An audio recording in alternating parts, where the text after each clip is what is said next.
If you have played the other ones, and before you got the ones, you know, you might have to think about it unless you're a good fan of it. Finally, then, a game where you throw around a bladed disc to down your enemies. No, it's not a live-action take on Kroll, but the latest game from D3, whoever they are. Dark Sector. Take a peep. What happened? They left you for dead. I laced your booster with Enferum, but I think I flushed it out. You poisoned me? I tried to warn you. No one has cure for this. And the state you're in, well, I think it's exactly what the E-Day wanted. I spiked the booster shot because I figured you turned out like Messner. He had same shots, the same infection. Yeah, we're two peas in a pod. No, it's different for you. You have changed. You are... It's out there. What? What is? Messner's armored thing? Let it come. What a fantastic cutscene that was. I'll tell you what, there's nothing more scary than listening to an old Rusky telling you about some home truths while he's got a bit of cotton wool over his eye. But you play as Hayden, what's his name? A guy with a metal arm and a very small head. Either way, he's just a random, generic American sort of character like you usually get like in Gears of War, which this game's a little bit like. Yes, a little bit like it, you could say. But he's actually gone into this weird Russian-type country and infected... Like Russia. Yeah, like Russia.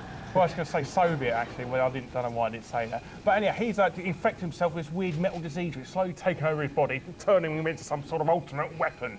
And obviously, the Ruskies don't like him having all this metal stuff and small heads. Especially when he's got this super awesome sort of glaive weapon. Yeah, glaive. It's like a metal boomerang with some knives sticking on it, and you can have all these special powers. You can throw your glaive into it like a boomerang, which comes back and cuts them in half and stuff. Well, and and cuts their toenails. Cut their toenails. Sorry. Give them a haircut and stuff like that. Yeah, really. and you can also do some other really cool stuff like go invisible, like Predator. Well, it's not Predator style because you can actually go properly invisible this time. You don't like funny silhouette where people spot you a mile off. So you can sneak up to people and do some naughty things to them behind their back. Yeah, basically these powers develop over time, sort of thing, don't they? So you also get like a sort of force field, another sort of cool power. And other cool things. You get these really interesting boss battles as well. Like this one looks a bit like that monster out of Shadow of Colossus, really, that little dog thing. But metal. Yeah, and you basically use your glaive, you can like hit it into electric boxes and stuff like that. Other sort of elemental things as well, like fire, ice. And dog do. No, it's not dog do. It's cat. Well, either way, nobody likes having a glaive covered in animal feces thrown at you. Anyway. It's a bit icky. But anyhow, you can actually use this boss. You actually climb, instead of killing the boss, you actually climb into the back of it and use it as a vehicle. And it's actually quite good fun. It's Lovely stuff. It breaks up the game from all the hide and seeky sort of stuff. Anyhow. Yeah, I mean, basically the game's extremely similar to Gears of War. It is Gears of War. Added in a little bit of Resident Evil. And a little bit of Winback, which nobody seems to know what I'm talking about there. But it's even essentially got the guy from Resident Evil who says, "What you buying? What you selling?" Yeah. And it's got sort of Resident Evil-esque elements, especially the viewpoint is sometimes reminds me. Yes, and there's another boss battle here. There's actually a giant tentacle monster. No Japanese schoolgirls whatsoever in the scene. Isn't that weird? Yeah, and they haven't stolen that boss from Resident Evil either, of course. That's completely original. But as you can see, like you use the sort of elemental things to your and the blatantly obviously weak spot. Oh, there's a bit of electricity going there. I wonder if I get to use that in the boss battle. Unfortunately, I mean, I think some of the environments they like encourage you to like use smash lights to like use electricity, don't they? Yeah. Or use fire from certain objects, but it just seems so sort of contrived and sort of generic and linear, especially linear. Very linear. Does get a little bit boring later on. I mean, because you use all the special powers and that. But you can always get multiplayer, which I mean, if you're saying it looks like Gears of War, I mean, how does that not look like Gears of War? I mean, he's even doing a roadie run in Gears of War. I thought that was Gears of War. Oh no, he's got a blade there, so it's not. No. Basically, the multiplayer is all right. It's a little bit broken. It's a little bit broken. We had to keep using. I had to keep quitting out and getting back in the room several times so I could actually get the game to work and get jamming on the background for some reason. I wasn't driving me mad. I wasn't booting you. I wasn't booting you. You better not be. I'm taking you off my friends list. Oh, don't do that. You better not. Anyway, what are you going to give it? I'm going to give the game... What are you going to give it? I'm going to give it a 2.